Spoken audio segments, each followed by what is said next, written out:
Bukod po kay Herbert Matienzo na nag-resign bilang Executive Director ng Philippine Contractors Accreditation Board, may dalawa pang direktor ng tanggapan ang nagbitiw sa pwesto.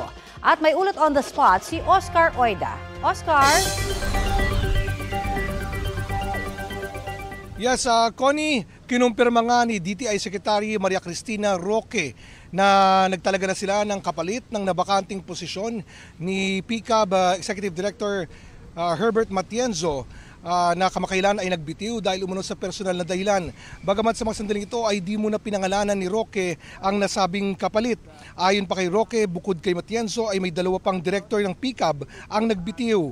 Sa ngayon, mismong si Roque daw ang direktang mamamahala ng Construction Industry Authority of the Philippines o CIAP at ang mga implementing board dito, kabilang na ang Philippine Contractors Accreditation Board o PCAB. Nakapareham natin si Secretary Roque sa factory visit ng Department of Trade and Industry sa isang steel plant dito sa May Kawayan, Bulacan.